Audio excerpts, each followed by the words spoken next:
खोखला है, ये निज़ाम इतना ही गंदा है, इस निज़ाम में ऐसी कोई ताकत नहीं है कि ये पाकिस्तान के लिए तरक्की का बास बने। इन सब चीज़ों से हटकर एक ही बात, अगर इस्लाम में एक औरत की हाकमियत नहीं है, ये इस्लाम इस बात की इजाज़त नहीं देता। तो बिस्मिल्लाहिर्रहमानिर्रहीम, अस्सलाम वालेकुम। उम्मीद करता हूँ अल्लाह के फजलो करम से आप सब खैरियत से होंगे।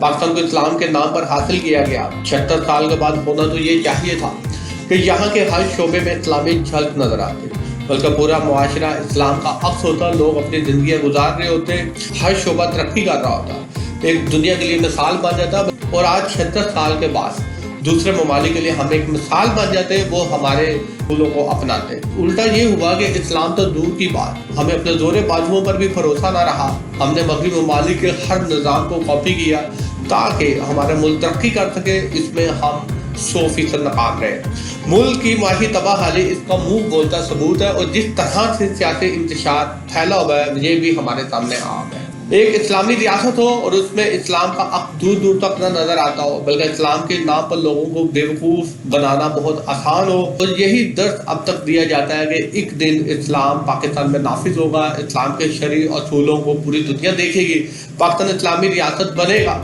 ये दर्द कब ख़त्म होगा, या कब हम ये उम्मीदें छोड़ के इसके लिए अमली जामा पहनाने की सख्तौर कोशिशें करेंगे। अगर हमारी सच्ची और मुखलिसाना नीयत हो, अगर हमारी हुकूमतों की या हमारे सियासतदानों की मुखलिसाना नीयत हो, तो कल तो बहुत से दूर की बात, बैठे बैठे ये फैसला कर लेंगे अभी से इस्लाम को नाफिज करना है, तो फिर कोई बात समझ में आती है।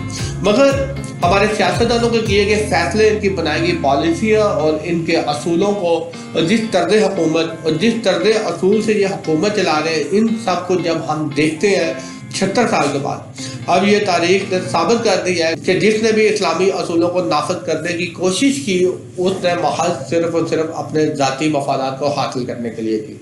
मुखलिसाना नीयत का फक़दान ही यहाँ पर एक ऐसा उनसर रहा है जिसकी वजह से हम पाकिस्तान में इस्लाम को सही रूह में नाफिज होते हुए नहीं देखते।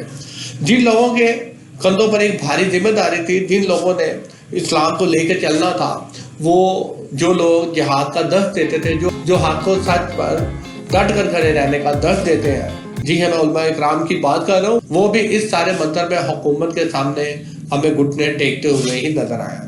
एक इस्लामी रियासत की सरबराह औरत को होना चाहिए कि नहीं होना चाहिए, इसकी मिसाल ये है कि पाकिस्तान की सियासी तारीख में एक खातून वज़ीर आज़म भी बनी। उसके दौरे हुकूमत में पाकिस्तान का जो हाल हुआ या पाकिस्तान ने जितनी तरक्की की, वो भी सबके सामने है। और ये एक मिसाल ही हमारे लिए अच्छा खासा सबक होना चाहिए, मगर हमने हमेशा गलतियाँ ही की हैं और गलतियों से किसी किस्म का कोई सबक हासिल नहीं किया।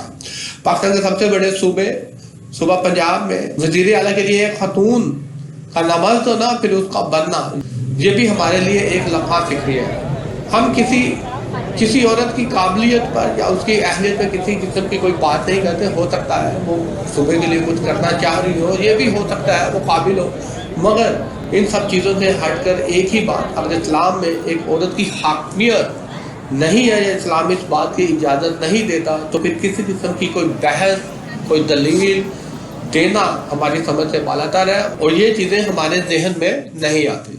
इस सारी गुफ्तगू का महवर मरकज़ ये है कि हमारा मकसद पाकिस्तान के निज़ाम, गंदे निज़ाम, पाकिस्तान की सियासत की गलाजत को अवाम के सामने लेके आना, बल्कि अवाम हमसे ज़्यादा जान चुकी है। अगर ये निज़ाम इतना ही खोखला है, ये निज़ाम इतना ही गंदा है, इस निज़ाम में ऐसी कोई ताकत नहीं है कि ये पाकिस्तान के लिए तरक्की का बास बने, तो फिर हमें इस निज़ाम से जान छुड़वाने में क्या कबाहत है। शुक्रिया।